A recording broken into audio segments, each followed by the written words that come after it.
بالله من الشيطان الرجيم. بسم الله الرحمن الرحيم.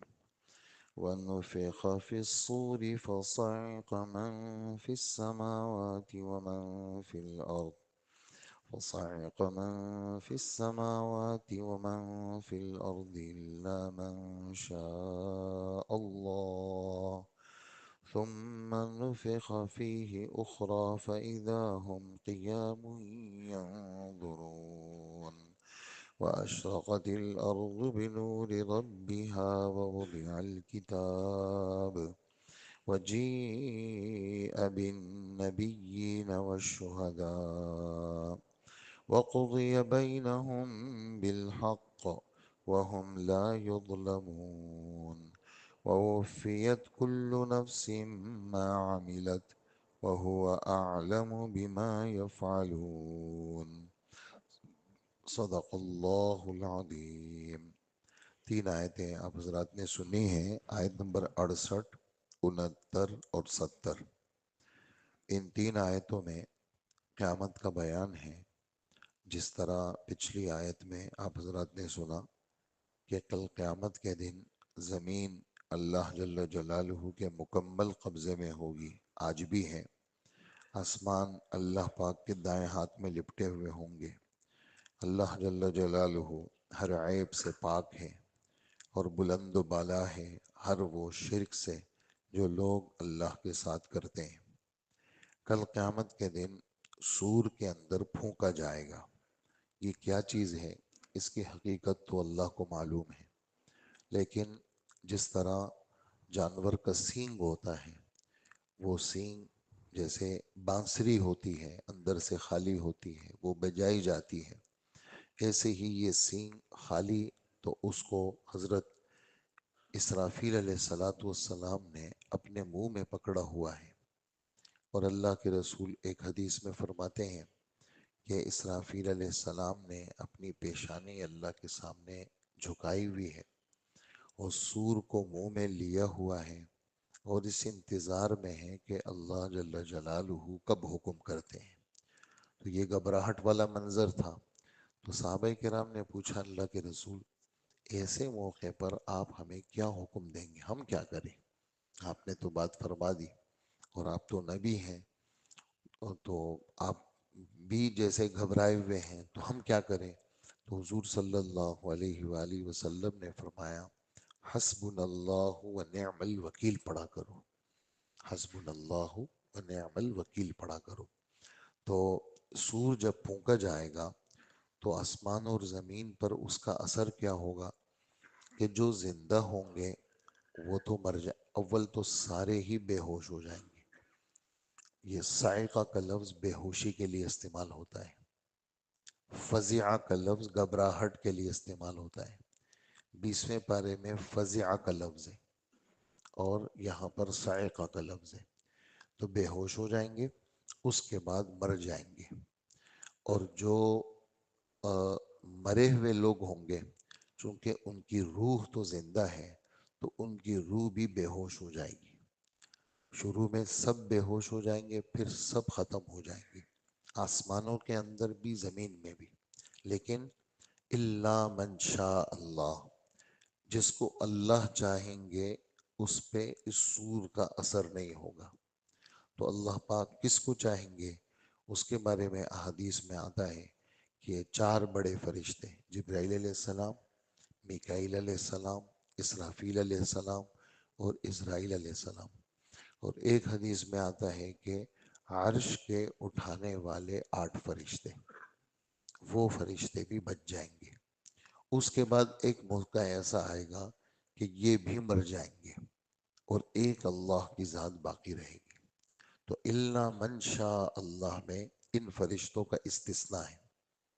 اور ایک حدیث میں یوں آتا ہے کہ مدینہ منورہ میں کہ ایک دفعہ ایک یہودی آیا اللہ کے رسول کے پاس کہ آپ کے اس مسلمان نے مجھے تھپڑ مارا ہے. تو آپ نے مسلمان سے پوچھا تم نے کیوں تھپڑ مارا ہے؟ تو اس مسلمان نے کہا کہ اللہ کے رسول اس نے میرے سامنے یہ جملہ کہا کہ موسیٰ علیہ السلام تمہارے نبی سے بھی افضل ہے. تو مجھے غصہ آیا. تو میں نے اس کو تھپڑ مارا۔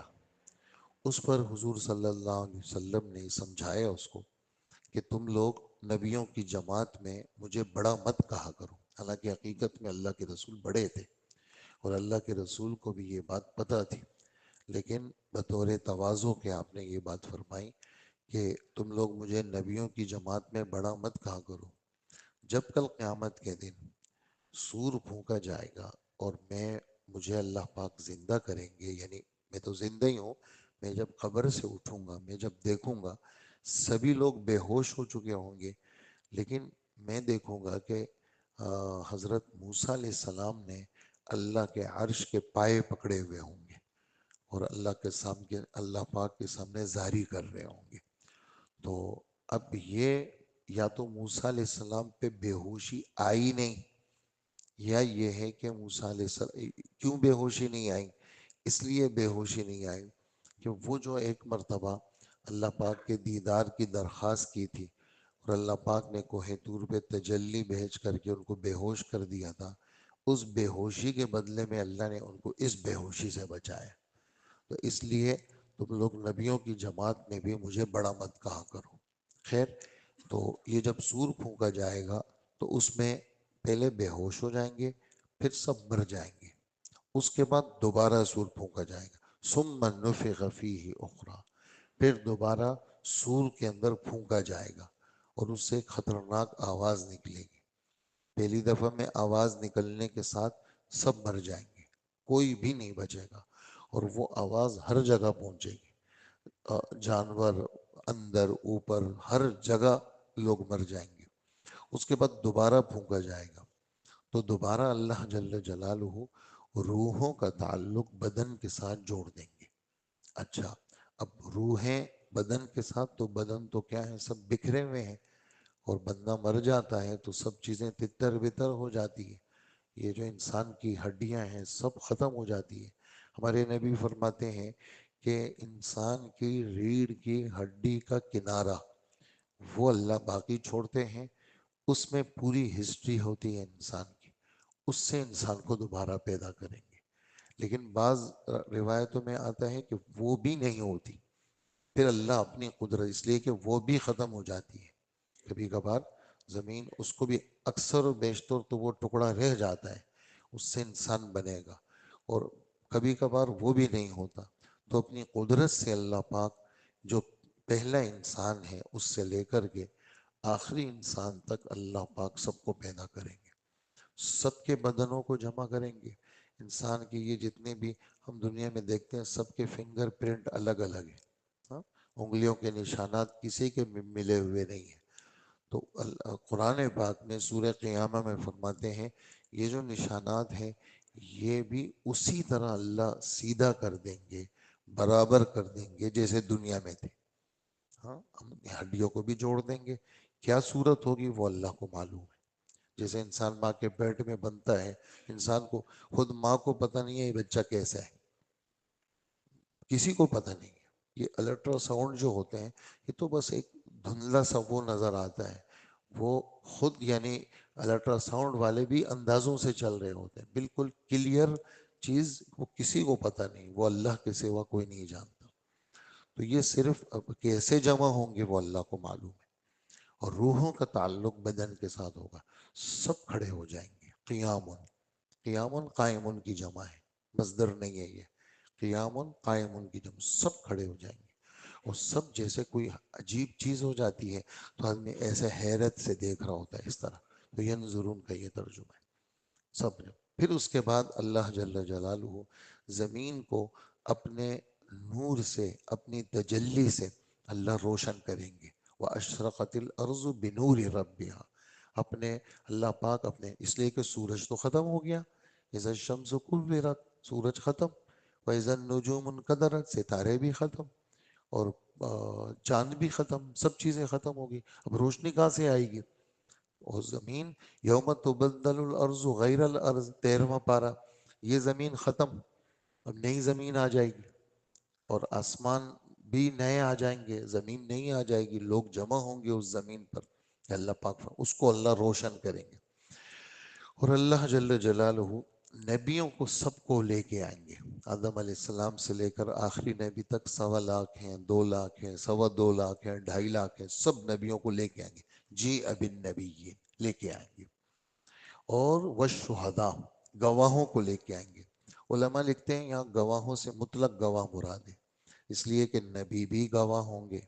وجئنا وجئنا بک علی ہؤلاء شہیدا، اور ہر اللہ کے رسول بھی گواہ ہوں گے، نبی بھی ہر بندے کے ساتھ گواہ ہوگا.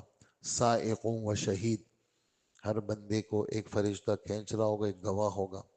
تو گواہ فرشتے بھی ہو سکتے ہیں، گواہ نبی بھی ہو سکتے ہیں، اور گواہ یہ بدن کے اعضاء بھی ہو سکتے ہیں. یہ زمین منور ہو جائے گی، سب نبی آئیں گے، گواہ بھی آئیں گے، اور سب کے درمیان حق کا فیصلہ ہوگا. ہاں، حق کا فیصلہ ہوگا کیا مطلب؟ کہا حق کا فیصلہ یہ ہوگا کہ کوئی نیک عمل ایسا نہیں ہے جو کیا ہو بندے نے صحیح شرائط کے ساتھ کیا ہو اور وہ نیک عمل نہ لکھا گیا ہو، یا کوئی برائی نہیں کی ہے وہ برائی لکھ دی گئی ہے. لا یظلمون کا یہ مطلب ہے حق کا فیصلہ ہوگا، کسی پر ظلم نہیں ہوگا. کسی پر ظلم نہیں ہوگا کا کیا مطلب؟ کوئی نیک عمل کیا ہو شرائط کے ساتھ، قبول ہو چکا ہو، وہ پہنچانا ہو. کوئی برا عمل نہ کیا ہو اور وہ خامخواہ لکھ دیا گیا ہو، کا ایسا کچھ بھی نہیں ہوگا. یہ مطلب ہے لا یظلمون کا. اور ووفیت کل نفس ما عملت، جس نے جو کیا ہوگا اس کو اس کا پورا بدلہ ملے گا. یہ جملے کیوں بار بار کہے جاتے ہیں؟ کہ یہ اس لیے کہے جاتے ہیں کہ یہ آسمان اور زمین کا نظم، یہ دنیا میں بھیجنا، یہ فالتو نہیں ہے. یہ صرف کھانا پینا سونا کاروبار گھر بنا دیا بچوں کی شادیاں ہو گئی بس جی ختم، بس ہم فارغ ہو گئے، نہیں، فراغت نہیں ہے. موت تک انسان اپنے آپ کو، دنیا والے کہتے ہیں ہم پیسہ کمانے کی مشین ہے، نہیں، ہم عمل کی مشین ہے، ہم گناہ سے بچنے کی مشین ہے، اور ہم ایمان اور یقین کو حاصل کرنے والے اس کی مشین ہے، اور ایمان اور یقین اور اعمال کو دنیا میں زندہ کرنے کی مشین. یہ صرف اپنی حاجتوں کے پورا کرنے، حاجتیں تو کافر بھی پورے کرتے ہیں، اور حاجتیں تو جانور بھی. ہر ماں جو جانور ہے، چاہے زہریلا جانور ہے، وہ اپنے بچے کا خیال رکھتی ہے. زہریلا جانور بھی اپنے بچوں کو پالنا کوئی کمال نہیں ہے، وہ تو جانور بھی پالتے ہیں. ہاں، بچوں کو پالنا تربیت کے ساتھ، اور مرتے دم تک ان بچوں کی تربیت کا خیال رکھنا اور توجہ دینا بچوں کو. ایک تو ظاہری ان کی مادی چیزوں پہ توجہ دینا، یہ سب کو سمجھ میں آتا ہے. ایک ان کی نمازوں کا خیال رکھنا، یہ شادی کے بعد بھی کرنا ہے. یہ نہیں کہ بھئی شادی ہو گئی یا بچے فارغ ہو گئے، نہیں، یہ تو مرتے دم تک اپنی بہو کو جگانا، اپنے پوتوں کو جگانا، اپنے بیٹوں کو جگانا، کسی کو چھوڑنا نہیں. اور تو اپنے بچوں کی تربیت جانوروں کی بھی ہے، کھانا پینا تو وہ بھی کرتے ہیں. اپنے بچوں کے لیے کیسے اچھے اچھے گھونسلے بناتے ہیں، آپ نے دیکھا کیسے اپنے چونچ مار کر کے وہ اپنے گھونسلوں کو بناتے ہیں، اور گرمی سردی سے اور بارش سے بچوں کے بچانے کا انتظام کرتے ہیں. وہ جانور بھی کرتا ہے، اور ان کو جو ہے نا اچھا کھلانا، وہ جانور بھی اس کو فرض سمجھتے ہیں. تو ہم میں اور جانوروں میں کیا فرق ہوا؟ ہاں، یہ فرق ہے کہ ہم ایمان اور یقین والے ہیں، اور ایمان اور یقین اور بچوں کی تربیت یہ ہماری فریضے میں شامل ہیں، اور مرتے دم تک ان بچوں کی ہر چیز کا دینی لحاظ سے خیال رکھنا یہ بھی ہمارے ذمے ہے. تو یہ فرماتے ہیں وَوُفِّيَتْ كُلُّ نَفْسٍ مَّا عَمِلَتْ، جس نے جو کچھ کیا ہوگا اس کو پورا بدلہ ملے گا. اور یہ کوئی اندھا قانون نہیں ہے دنیا والوں کا، اللہ اپنے بندوں کے ہر عمل سے اچھی طرح واقف ہے. اس پر ہماری یہ والی آیت کیا ہو گئی؟ ختم ہو گئی. آگے پھر جنتیوں دوزخیوں کے فیصلوں کا ذکر ہے، وہ پھر اگلا ہمارا درس ہوگا. تو ترجمہ آیت کا سن لیجئے. وَنُفِخَ فِي الصُّورِ فَصَعِقَ مَنْ فِي السَّمَاوَاتِ، اور سور پھونکا جائے گا تو آسمان اور زمین میں جتنے ہیں وہ سب بے ہوش ہو جائیں گے. جتنے ہیں وہ سب بے ہوش ہو جائیں گے، سوائے اس کے جس کو اللہ چاہے آپ کو تفصیل بتا دی۔ پھر دوسری بار سور پھونکا جائے گا تو وہ سب لوگ پل بھر میں کھڑے ہو کر دیکھنے لگیں گے۔ وہ کیسے ہوگا؟ وہ ہمارے رب کی قدرت ہے۔ وہ ہمارے اسی میں بار بار کہتے ہیں بھی اپنے رب کے بارے میں کہو لا الہ الا اللہ، وہی طاقتور ہے، وہی معبود برحق ہے، اور وہی سب کچھ ہے۔ اور زمین اپنے پروردگار کے نور سے چمک اٹھے گی، اور نامہ اعمال سامنے رکھ دیا جائے گا، اور انبیاء اور سب گواہوں کو حاضر کر دیا جائے گا، اور لوگوں کے درمیان بالکل برحق فیصلہ کیا جائے گا، اور ان پر کسی قسم کا ظلم نہیں ہوگا۔ تفصیل میں نے بتا دی۔ اور ہر شخص کو اس کے عمل کا پورا پورا بدلہ دیا جائے گا، اور جو کچھ لوگ کرتے ہیں اللہ جل جلالہ ان کو خوب اچھی طرح جانتا ہے۔ اللہ پاک ہمیں عمل کی توفیق عطا فرمائے۔ الحمدللہ رب العالمین۔